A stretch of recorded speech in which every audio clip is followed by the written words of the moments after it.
Nowadays, the entire world is fascinated by drones and their applications in day-to-day life. What is your comment on this? Drones are like the poorer cousins of the satellites. We are working on in our lab currently, thanks to our few MS and PhD students, is working on detecting anomalies in civil structures. So these things manifest themselves in optical as well as infrared cameras, thermal cameras, and that's the part we are working on. During our childhood, we had a dream of looking at the stars through a telescope, and you made that dream come true for the school students of Haryana. So India has a lot of history in astronomy as well. Having an equipment like telescope, it becomes a little bit non-trivial for every school, particularly government schools. So unless government supports, this becomes very difficult. So there have been something called Atal Tinkering Lab project going in schools, empowering schools. Challenges are many. First is budget. These are costly equipments. Second is having a continuous manpower to operate them. Having in a place like IIT, it's difficult to have such a framework. What we wanted when we developed this program and this department is that make this accessible to our students on campus. So the 4 telescopes which are now on campus are basically mainly for the instructional purposes. The discussion with you was so interesting. There will be a huge message for the students as well as for the faculties or even the researchers who are working under this domain.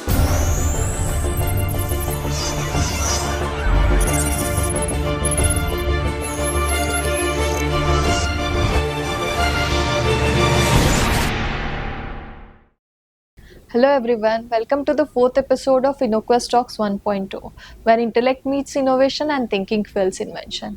In today's episode, we'll be talking about very interesting work in space science, astronomy and technology, things that are not only advanced but also making a real difference.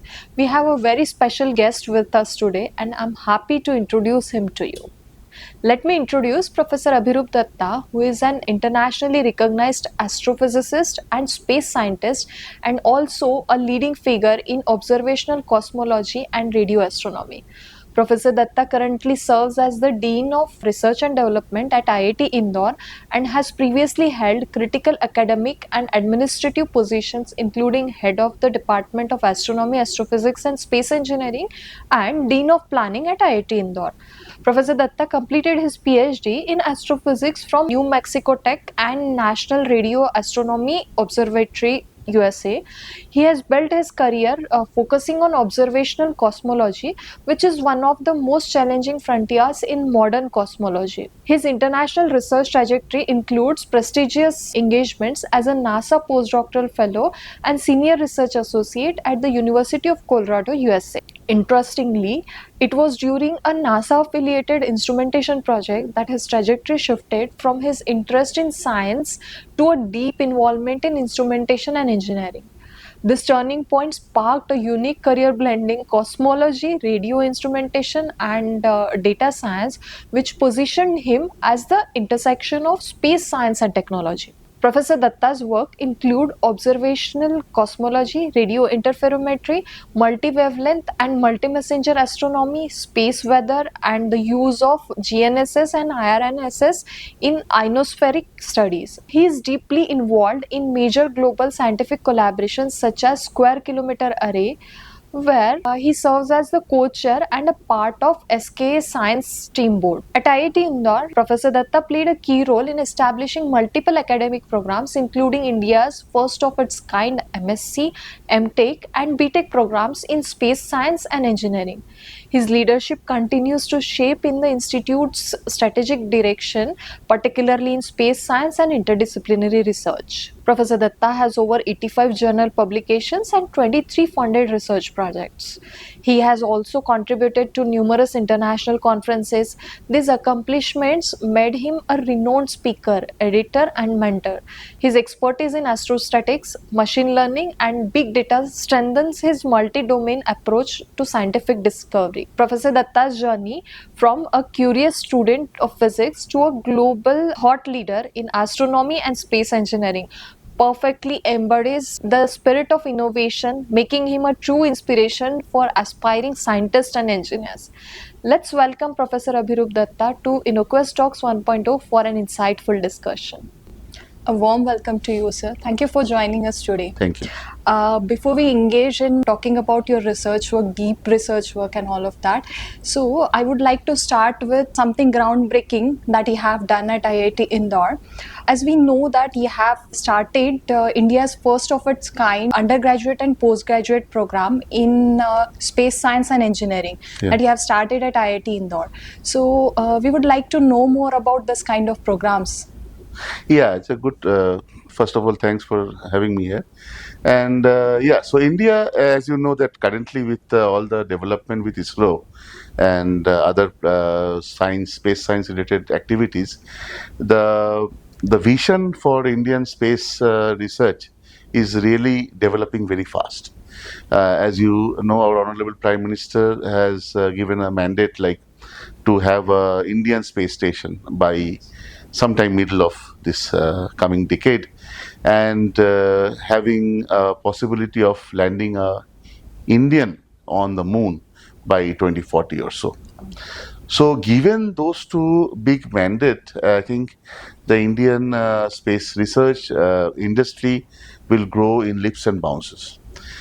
However, when we come to creating human resources for those kind of challenge, we see there is very little that is available in the Indian traditional center of excellences like IITs, for example. There is no such dedicated program which caters to this. What happens is there is a traditional aerospace engineering in all the IITs, most of the IITs, but that is mostly focused on avionics or the civil aviation sector. Space is a little bit different ballgame. Certain things are definitely addressed in those curriculum, but not all of them. ISRO has something called IIST in Trivandrum that has some specific curriculum-oriented programs, but when we're talking about such a huge mandate and possibility, that one institute is not sufficient to provide enough manpower and resources. They might be able to cater to the ISRO's need. Okay. But apart from ISRO, there is a lot of growing industries nowadays. When we started back in 2017-18, there were maybe in scores, 20s or 30s startups. Now it is crossed 150. So with so much of industrial potential, I think we felt there's a need to launch a new program. So we started, first 2021, we started an MTech program in space engineering, and then backed up with 2023, we started a BTech program in space science and engineering. We are not the only one. Seeing our, this journey, so if you just a little bit go back flash, we also have a dedicated department in astronomy, astrophysics and space engineering, which is also unique in the entire India as well as in the IIT framework. Right. So we started in 2015, as a center of astronomy, and then we graduated to a full-fledged department in 2018. Okay. But seeing us, the entire success, I think IIT Kanpur and now IIT Roorkee and Jodhpur also have started similar programs. In fact, there is space technology minor programs in IISc as well as IIT Bombay and IIT Madras. So this whole, we believe that this program which is initiated from IIT Indore will provide a lot of human resources, not only to take the space program ahead, but also to take the entire space industry in the coming decade. So that's our hope. And our students are right now, first batch is going to the third year. So in another 1 year or so, they will be available for the market, and they will be coming to the industry. So that's an acid test for us. So we look forward here. Okay. Interesting program, sir. Moving to your research work, when we think of observing space, usually we do imagine giant telescope in remote deserts or mountaintops. But you made it possible right within IIT Indore's campus by developing a radio observatory. So you have given a significant amount of time for this. Would you like to talk about the challenges that you have faced while developing this facility, and how does this facility work? We would like to know this. It's also a very nice point. So basically what happens is the astronomy per se, you're looking for very faint signals, whether in optical or in radio. So viewers may not know that we although our eye is limited to a very small segment of a visible light, but this is a part of a big family of electromagnetic waves. And they're we receiving. So, like we are using our cell phones, we're receiving radio waves, okay, microwaves, and that we are communicating, but we are not seeing them. So, radio antennas, dishes make us see in radio wavelength. Okay. Similarly, the other things like X-ray, gamma rays, which are very harmful to come on the to hit the surface of the Earth because of our atmosphere, it is prevented. So we have to flow space-based telescopes to observe it. There are very famous ones, Chandra X-ray telescope, as well as Hubble Space Telescope, which people know. India also have its first space observatory called AstroSat. Okay. Coming to radio, that is the wavelength which can be observed from the ground. Optical can be observed, but it's better to be above the clouds because water vapors prevent that. So, when you said mountaintop, optical observatories are typically in mountaintops to avoid some layers of atmosphere, namely troposphere. For radio, we don't have that problem in the significant part of the wavelength regime, although there comes a problem at the very lowest end and very highest end. But apart from that, radio is clean. So you will find radio in desert. Why? Because when we're using our cell phone, we are creating disturbances in the same radio band. So typically it's in deserts, that is less amount of people. So the interferences from other human usage is less. What we felt, so major telescopes which are operational for the research purposes, India has one called GMRT or Giant Meter Wave Radio Telescope in north of Pune. It's also in a little bit deserted area, but because India is very populated, so it's not that much of a desert anymore. It's also getting occupied, but still we are okay, and they follow some protocols that things are mostly clean, the band we observe. However, what we wanted when we developed this program and this department is that make this accessible to our students on campus. So the 4 telescopes which are now on campus are basically mainly for the instructional purposes. Not much of research, but people should be able to handle them, have a feel of what radio telescopes look like, how they operate, how they can be part of this kind of a very sophisticated instrument. So that's how we put. Challenges are many. First is budget. These are costly equipments. Second is having a continuous manpower to operate them. Having in a place like IIT, it's difficult to have such a framework. So people mostly, when you see a telescope, it's mostly in an institute or an observatory which has dedicated staff members. Whereas we mostly get it done by very limited staff and mostly students who are our backbone. So there are challenges, but we are looking forward to this. I mean, so far the experience have been a mix of both ups and lows, and it was in between there was this COVID also, so we had a period of low activity. But I think with this BTech program, I think more people will be using it, and it will help. Okay, a brilliant one, sir. This is leading our excitement well into the next exciting piece of your research work. Nowadays, the entire world is fascinated by drones and their applications in day-to-day life. What is your comment on this? And are there any projects related to the drones that you are currently working on? Right. So to connect the drones, we say drones are like the poorer cousins of the satellites in some sense. We have to put something on the above us to get a bigger footprint. Satellites is the best one, but launching a satellite is not that great. So drones allow us to fly it at some height and get a picture from a little bit higher top level. It's massively getting used nowadays. The mandate for a drone is anything, be it starting from delivery of items to agro-based farming, surveillance, monitoring, cleaning of very high-value equipments like starting from skyscrapers to even solar cells, solar things. The cleaning is done by drone. Then also there are some heavy lifting drones which can also be used for search and rescue purposes.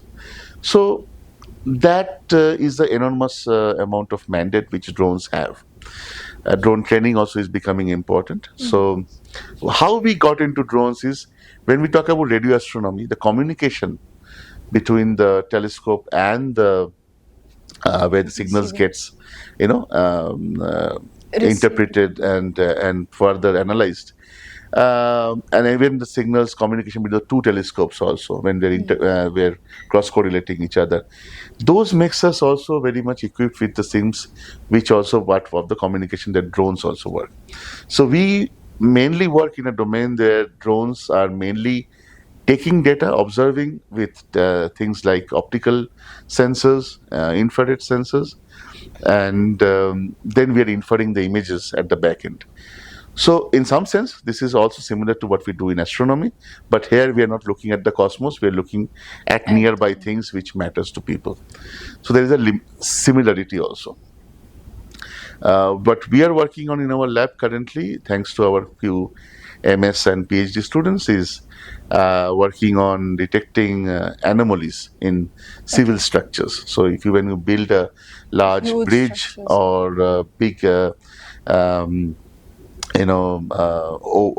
flyovers, or as well as like high tension wires, you Yeah. may have some faults in the civil structure, the metallic structures, even the wires, the high tension electric wires, when they get coupled, there can be some discontinuity, so that the charge is continuously emitted. So these things manifest themselves in optical as well as infrared cameras, thermal cameras, and that's the part we are working on. So we have got some success talking to some industries, and we'll update you more if over in Oh, near months. Yeah. that's truly fascinating. Now, let's shift the gears to the societal impact of your projects. Your team is developing a system which will facilitate something called attitude dynamic control system testing, right? And this ADCS testing facility is being developed at very low cost and high configurability, which will empower the space satellite development. So, could you please explain what this ADCS is and why do we need this kind of facility when it comes to the satellite development? Yeah. So if you see that supposedly you want to communicate to somebody, if you have a laser, you're pointing at somebody. So being at the line of sight is very important. Otherwise, you will not be able to catch the laser signal from the other side. Okay. Um, Here also the same thing. Okay, when you have a satellite in orbit, okay, there is no, like when we are going on the ground, we have a reference, like the path we are going on the ground. Yes. Well, you are on the orbit, there is no defined path. So what is the lane? What is the track you are following? All those you have to kind of keep continuously measuring and do the calculation so that they go around in the same orbit again and again and not get Deviated from the diverted rhythm. from there. So station keeping, or basically being in the same attitude, what they say, is very important. Okay. So that on the every passes, the satellite downloads the data they are collecting to the ground station. Unless they are in direct line of sight, the link won't be as efficient as it is designed for. The Okay. maximum data can be downloaded only if it's in the line of sight, and that is very important. So for these purposes, there are control systems inside the satellite which maintains those attitude, those positioning, those states. Okay, there are very complex mathematics and other things that are involved. When you want to do such things, of course, ISRO does it. This is not a new something which is new, but all these for a general, when we say space startup company, it becomes very expensive for them to utilize these facilities because both the software, the hardware, the Hardware. testing facility all becomes very complicated and expensive. It's very soon. When we started from our lab also, when we got some initial thing thanks to DST Feast support, that also came very, very expensive. So we just got a very minor turntable which just rotates it in one direction dimension. That also came out very, very large thing. So again, thanks to this MTech program of ours, we got some students interested, and they worked with me as well as Professor Hablani, who is a expert in the controls, and they developed something which is at low cost, having a air bearing table which then does this testing, how the states can be maintained for a satellite in orbit. Okay, so there are students, Soradeep Hazra, as well as my PhD student Harsha and Tati and others who are working on this, and we are just have a proof of concept there now. We hope that it will be come to really good use, and people can use it, and we can have many such mates so that the space startups mainly get used to it, as well as it will be a very good, strong, powerful teaching tool for students who are playing with those. So we are really looking forward. It's something very recently developed, so I won't comment too much on it because we are also undergoing some internal tests to see how good is what we think is good. Of course, when you make something, it is good for you, the best one for you. But how goes it for others also? We will come back to you again. Yeah, but this is something exciting. We are also very excited about. Okay, let's talk about yet another domain where your work has made a significant mark. At least once in lifetime, mostly during our childhood, we had a dream of looking at the stars through a telescope. And you made that dream come true for the school students of Haryana. Could you tell us about this initiative that and its impact on the school education? Yeah, so as we have been talking, like astronomy is very powerful, science. In fact, I would make a claim that it's the first science humans have ever done, because after they got settled at the early stage, they defended themselves, then they looked up what else they can do. So astronomy is part of human civilization from the very beginning. It's a very primitive science, one of the most primitive. So India has a lot of history in astronomy as well. However, when you start setting up a lab, having an equipment like a telescope, it becomes a little bit non-trivial for every school, particularly government schools. So unless government supports, this becomes very difficult. So there have been something called a Atal Tinkering Lab project going in schools, empowering schools. What we did just a little bit of a diversion of that. We have the tinkering part there, but we introduced some more relevant, which can be applied to the current things, and astronomy oriented, space oriented.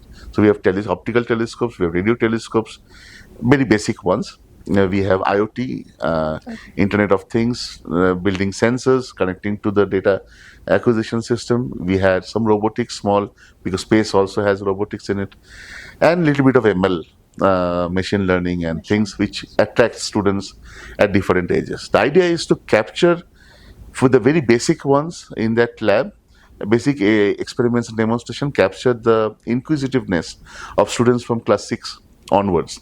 Okay. And even cater to the syllabi and the curriculum of a class 12 student. So 6 to 12 is what we are catering to.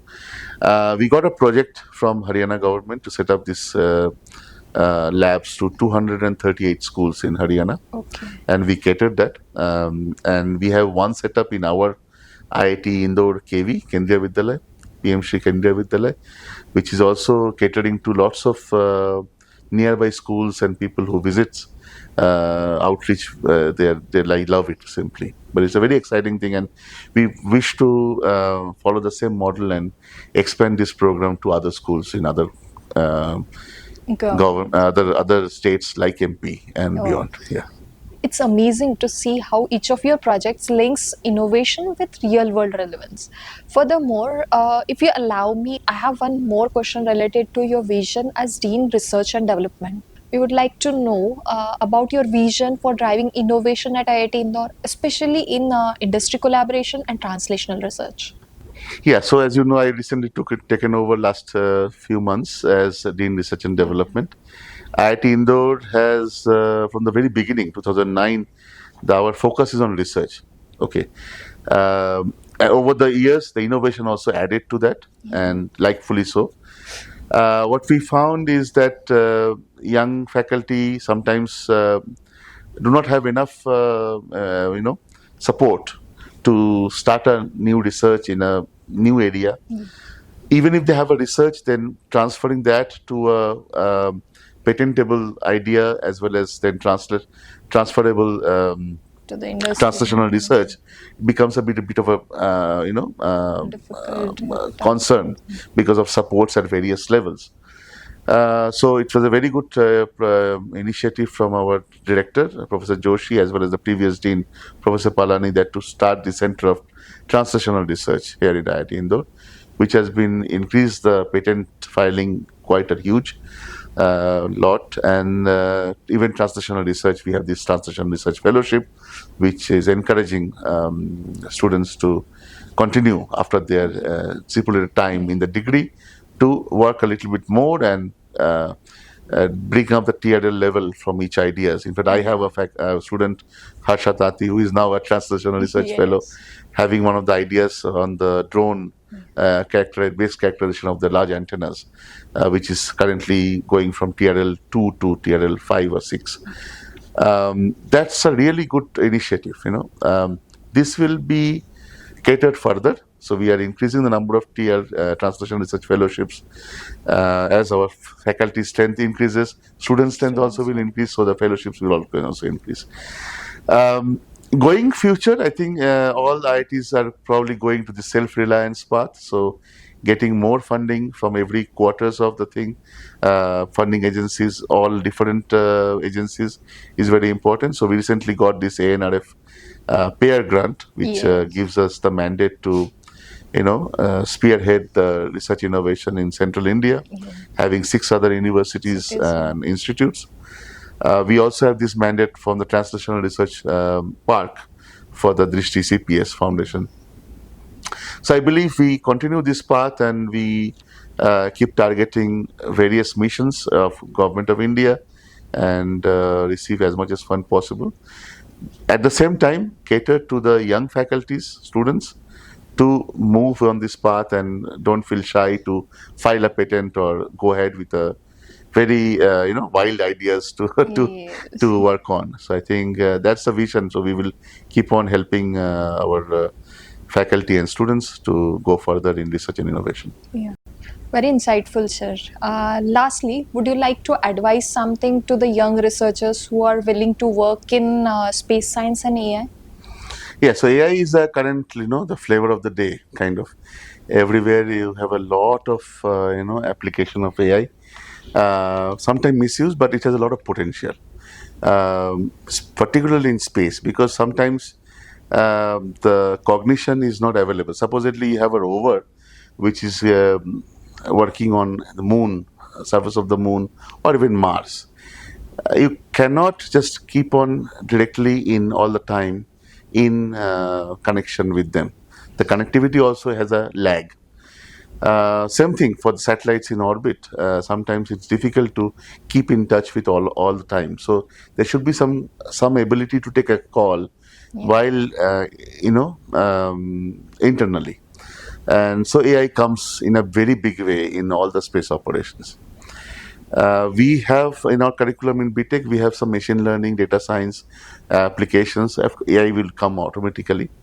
In future, we are seeing a very huge application of AI in space.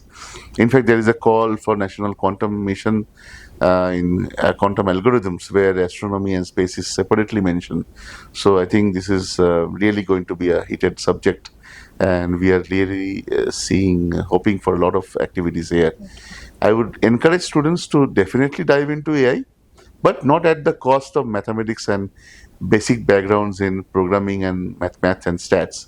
So they should have a firm foundation in mathematics, statistics, and computer programming. That will automatically, show them the path towards AI and machine learning. Yeah. Thank you so much, sir, for taking out time for this insightful discussion. I mean, the discussion with you was so interesting. There will be a huge message for the students as well as for the faculties or even the researchers who are working under these domains. Thank you so much, sir. Thanks a lot. We are truly grateful to Professor Datta's commitment to excellence and innovation. From building observatories to inspiring young minds, his journey reflects how one person's vision can ignite curiosity across generations.